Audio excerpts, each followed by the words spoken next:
से है जहां पर बद्रीनाथ हाईवे को खोल दिया गया है। छिनका के पास से बंद पड़े हुए हाईवे को खोला गया। बारिश के बाद में पहाड़ी से यहां पर मलबा गिरा था और हाईवे खोलने से यात्रियों को बड़ी राहत मिली है। तो यहां पर मलबा गिरने के चलते रास्ता बंद हो गया था, जिसके चलते लोगों को आवाजाही करने में भी दिक्कत हो रही थी।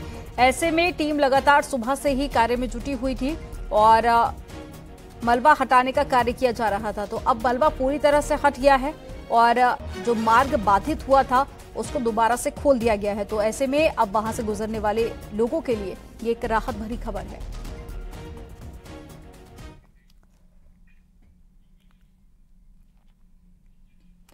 कुमाऊं का प्रवेश द्वार हल्द्वानी शहर अब हाईटेक कैमरों से लैस हो चुका है। उत्तराखंड पुलिस के डीजीपी अशोक कुमार ने हल्द्वानी में पुलिस के एक ऐसे कंट्रोल रूम की शुरुआत की है जहां बैठकर पुलिस इन शहर की हर गतिविधि को मॉनिटर कर सकेगी और इस कंट्रोल रूम से 200 से ज्यादा कैमरा कनेक्ट रहेंगे।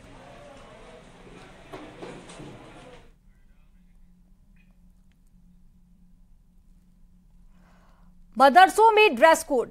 सीबीएसई पैटर्न में पढ़ाई से लेकर मदरसों के सर्वे की बात सरकार ने कही थी, लेकिन पिछले 3 महीनों में जिस तरह से लव जिहाद, लैंड जिहाद पर परिस्थितियां बदली हैं, सारे मुद्दे शांत हो गए। ऐसे में मुस्लिम समुदाय से लेकर कांग्रेस ने इस मुद्दे पर राजनीति करना तेज कर दी। एक रिपोर्ट आपको दिखाते हैं।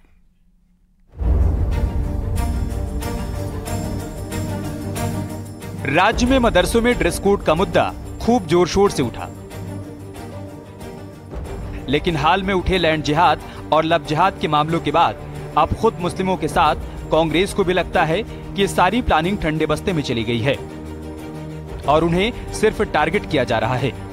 खबर तो यहाँ तक है कि जल्द ही मदरसा बोर्ड के अध्यक्ष को भी बदला जा सकता है। कि 2-3 महीना पहले इन्होंने कहा था कि हम अल्पसंख्यकों के कल्याण के लिए मदरसों में कुछ सुधार करेंगे। जो मदरसा बोर्ड है उसमें हम परिवर्तन लाएंगे, वहां ड्रेस कोड लागू करेंगे, वहां पर सीबीएसई पैटर्न हम लागू करेंगे। लेकिन आपने देखा हो कि सरकार ने कुछ भी नहीं किया उस दिशा में। हालांकि बीजेपी ने इस दावे को खारिज किया है और साफ कहा है कि जो काम पाइपलाइन में थे वो आगे भी होंगे और जो गलत कर रहा है सिर्फ उस पर ही कार्रवाई हो रही है। शिक्षा में सुधारो, इसको हमारे जो अल्पसंख्यक समुदाय के बंधु भी चाहते हैं कि गुणात्मक शिक्षा मिले, क्योंकि आखिरकार अभी तक मुस्लिम समाज की शिक्षा का ही दुष्प्रभाव है कि बड़ी संख्या में मुस्लिम समाज का नौजवान बेरोजगारी स्थिति में रहता है और फिर इस प्रकार की घटनाओं को जन्म लेता है। अच्छी शिक्षा मिलेगी इसके लिए हम सब प्रयासरत हैं। राज्य में इस वक्त 419 मदरसे बोर्ड चला रहा है, जबकि 103 वक्फ बोर्ड और 500 के करीब मदरसे प्राइवेट हैं। अब जो भी फैसला होगा वो सभी पर लागू होगा।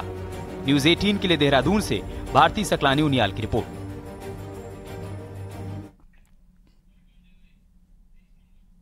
ऐतिहासिक और सांस्कृतिक नगरी अल्मोड़ा में आज से 3 दिवसीय लिटरेचर फेस्टिवल का आगाज हो गया है और 3 दिन तक कई विभूतियां ऐतिहासिक मल्ला महल में रहेंगे। इस दौरान कई प्रदर्शनी लगाई जाएंगी तो रंगारंग कार्यक्रमों का भी आयोजन किया जाएगा। नई पीढ़ी को संस्कृति और साथ ही इतिहास से रूबरू कराने का शानदार काम किया जा रहा है।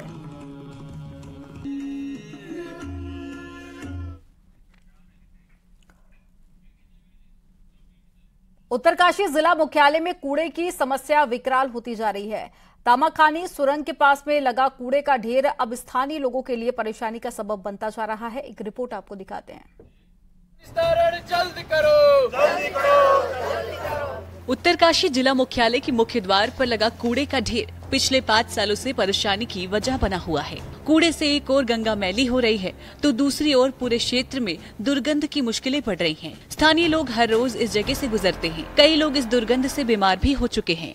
कई बार नगर पालिका द्वारा हमने ज्ञापन भी दिया है, पूरा उत्तरकाशी जनपद का ज्ञापन जा रखा है। अभी तक नगर पालिका द्वारा ना तो उस कूड़ा का निराकरण किया गया है, जिससे यहाँ पे उत्तरकाशी में महामारी फैलने की भी आशंका है। मुख्य द्वार पर ये कूड़ा विचलित हो रखा है। मेरा नगर पालिका से विशेष आग्रह है कि आप इस कूड़े का त्वरित निदान करें। बाड़ाहाट नगर पालिका ने तिलोथ में कूड़े के निस्तारण की व्यवस्था बनाई है, लेकिन उस जगह स्थानीय लोग विरोध कर रहे हैं, जिसके चलते प्रशासन स्थानीय लोगों से बात कर सहमति बनाने में जुटा हुआ है, जबकि कोर्ट भी तिलोथ में कूड़ा निस्तारण की अनुमति दे चुका है।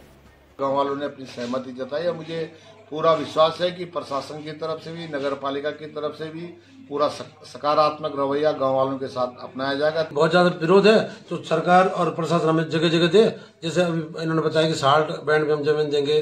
सहमति बनाने का प्रयास किया है जिससे जो ठोस अपशिष्ट प्रबंधन को लेकर एक समस्या उत्पन्न हो गई है उसका समाधान हो सके और जिस समाधान इस प्रकार हो कि जिससे किसी को असुविधा भी न हो। बरसाती सीजन को देखते हुए कूड़ा समाधान जरूरी है। अगर तिलोथ में स्थानीय लोगों की सहमति मिलती है तो उम्मीद है कि जल्द ही कूड़े से निजात मिल सकती है। न्यूज़ 18 के लिए उत्तरकाशी से बलवीर परमार की रिपोर्ट।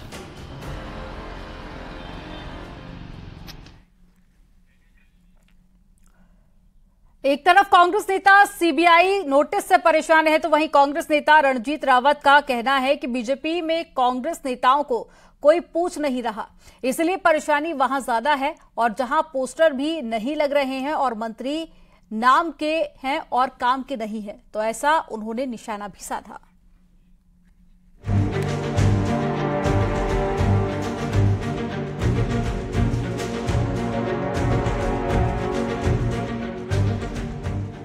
उत्तराखंड में कांग्रेस मजबूत है, पर हालत उन नेताओं की खराब है जो कांग्रेस छोड़कर आज बीजेपी में है। ये कहना है हरीश रावत सरकार में औद्योगिक सलाहकार रहे रणजीत रावत का। रणजीत रावत के मुताबिक कांग्रेस में सब ठीक है, पर बेबस, मायूस और परेशान वो बीजेपी नेता हैं जो कभी कांग्रेस में आका हुआ करते थे। पर आज हालात ये हैं कि विभागों के प्रोग्राम में पोस्टर में नहीं दिखाई पड़ रहे।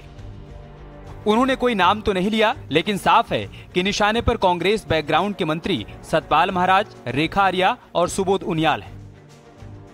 निश्चित रूप से जो यहाँ नेता होते थे, हमारे भाग्य विधाता होते थे, वो वहाँ मासूम जैसे लगते हैं। उन पे देख करके, उनके रोल को देख करके लगता नहीं कि वो जो है वहाँ खुश हैं। रणजीत रावत ने कांग्रेस के बैकग्राउंड के बीजेपी नेताओं पर सवाल उठाए तो बात को पूर्व सीएम हरीश रावत ने भी सही बताया, जबकि दोनों नेताओं के बीच की दूरियां जगजाहिर हैं। वहीं बेबसी, मायूसी और लाचारी पर सवाल पूछने पर मंत्री सुबोध उनियाल ने कहा कि वो कांग्रेस को भूल चुके हैं और कांग्रेस की बर्बादी के लिए कांग्रेस के नेता ही जिम्मेदार हैं। सत्य अलग अलग तो नहीं होता है। यदि उन्होंने कुछ अनुभव के साथ ही कहा होगा, वो बात सही है। इस समय जो है एक दो को छोड़ करके बाकी सब लोग गायब हैं राजनीति के अंदर, और उनके लिए वो 4 दिन की चांदनी रही है जब तक पैसे की चमक थी। मैं खुद कह रहा हूँ, क्या मेरे चेहरे साहब को कहीं मायूसी दिखाई दे रही है? सारे कांग्रेस में खुश है। देखिए, सवाल कांग्रेस हम लोगों के लिए इतिहास हो गई है और कांग्रेस को इतिहास बनाने का काम कांग्रेस के नेताओं ने किया। 2024 का लोकसभा चुनाव जैसे जैसे नजदीक आ रहा है, सियासी बयानबाजी का दौर तेज होता जा रहा है और कांग्रेस हो या बीजेपी, विरोधी को कमजोर बताने का मौका कोई नहीं छोड़ना चाहता। और सही बात पर विरोधी भी साथ दिखाई पड़ रहे हैं। दीपांकर भट्ट, न्यूज़ 18 देहरादून।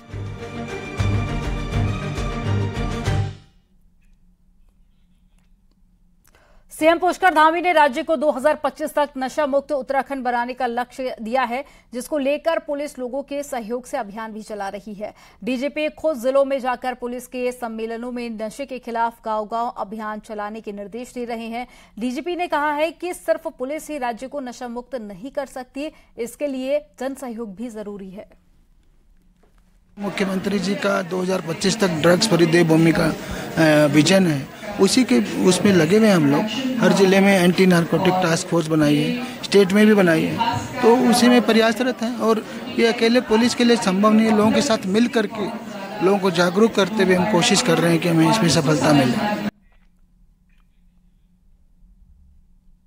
नैनीताल में ट्रैफिक का प्रेशर कम करने के लिए सरकार रोपवे का प्लान जरूर बना रही है, लेकिन पिछले 5 साल में सर्वे तक पूरा नहीं हो पाया है। ऐसे में अगले 1 साल में रोपवे से पर्यटक लाने का जो दावा हो रहा है, उस पर भी सवाल खड़े हो रहे हैं। एक रिपोर्ट आपको दिखाते हैं।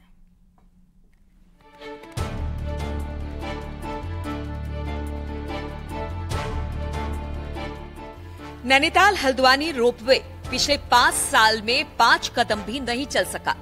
सरोवर नगरी में गाड़ियों का दबाव कम करने के लिए 2018 में रानीबाग से हनुमानगढ़ी तक रोपवे की प्लानिंग की गई। अब नेशनल हाईवे अथॉरिटी इसको तैयार करेगी। सर्वे पूरा करने के साथ जमीन की भी जांच होगी। हालांकि इस काम के दौरान सुप्रीम कोर्ट के उस आदेश का भी पालन करना होगा जिसमें बलिया नाले और आसपास की कमजोर पहाड़ियों का ट्रीटमेंट करना होगा। हालांकि दावा अगले साल में रोपवे से पर्यटन लाने का है। बहुत अल्प समय में मैं समझता हूं अगले साल तक हो जाना चाहिए रोपवे। NHAI से मैंने बात करी है, उनका एक दूसरा फोरम भी है NHAI का, बनाएगी NHAI, लेकिन टेक्निकल सारी चीजें दूसरी विंग उनकी देखती है, उनसे मेरी बात हो गई है। राज्य सरकार ने शुरुआत में 700 करोड़ का प्रोजेक्ट तैयार किया और अब मामला NHAI के पास है, लेकिन काम आसान नहीं है। हनुमानगढ़ी की पहाड़ी पर पहले ही हेलीपैड से लेकर रोडवे स्टेशन, DFO ऑफिस तक बनाने की प्लानिंग हुई, मगर भूवैज्ञानिकों ने पहाड़ी को कमजोर बताया क्योंकि मनोरा थ्रस्ट लाइन इसी के नीचे से गुजरती है और इसी वजह से अंग्रेज भी नैनीताल तक ट्रेन नहीं लाए। रोड का रूट भी बदलना पड़ा था। कोई भी ऐसी रिपोर्ट कोर्ट के आगे नहीं लेके आई थी कि जिससे ये प्रूव हो सके कि वो जगह सेफ है। पुराने जितने जियोलॉजिस्ट्स थे उन्होंने यही कहा कि उस जगह कोई भी हैवी कंस्ट्रक्शन करना ठीक नहीं है। हालांकि सच ये भी है कि नैनीताल में जाम की समस्या विकराल हो चुकी है और इसका हल हर हाल में ढूंढना है। लिहाजा उम्मीद है कि सारी रुकावटों को दूर करने के बाद जल्द रोपवे बने और सैलानियों को भी सफर के साथ प्राकृतिक सौंदर्य का मजा मिले। नैनीताल से न्यूज़ 18 के लिए वीरेंद्र बिष्ट की रिपोर्ट।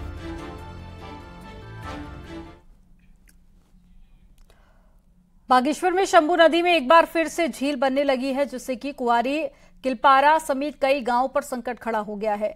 1 साल पहले भी शंभू नदी में झील बनी थी, तब प्रशासन ने नदी का मुहाना खोलकर पानी की निकासी की थी, लेकिन इस बार कुंवारी गांव में लगातार हो रहे भू कटाव के चलते यहां पर झील बन गई है, जिसके चलते अब पानी लगातार बह रहा है और ऐसे में ग्रामीणों की मुसीबत भी बढ़ गई है और बरसात के सीजन में झील का जलस्तर लगातार बढ़ रहा है, जिससे कि खतरा बना हुआ है। शंभू नदी पिंडर की सहायक नदी है और बागेश्वर से ज्यादा चमोली जिले में शंभू नदी की ये झील बर्बादी की बाढ़ ला सकती है।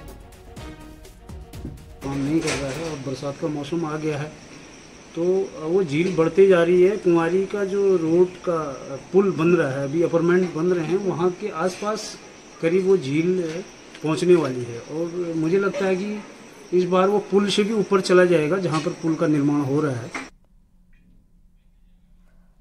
ऋषिकेश के पौराणिक मंदिरों को नए रंग में रंग दिया गया है और G20 के कार्यों के चलते त्रिवेणी संगम पर अलग ही छाप पड़ी है, जो पर्यटकों को भी पसंद आ रही है। रिपोर्ट आपको दिखाते हैं।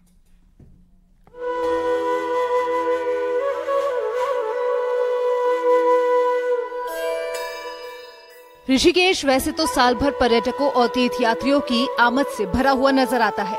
यहाँ सड़कों की मरम्मत से लेकर छोटे मोटे कामों के लिए 12 साल में होने वाले कुंभ का इंतजार किया जाता है, जिसमें से 10% बजट से ऋषिकेश में कुछ काम होते हैं। लेकिन G20 के मेहमान जब ऋषिकेश आए तो सरकार की इच्छा शक्ति ने यहाँ का रंग रूप ही बदल दिया।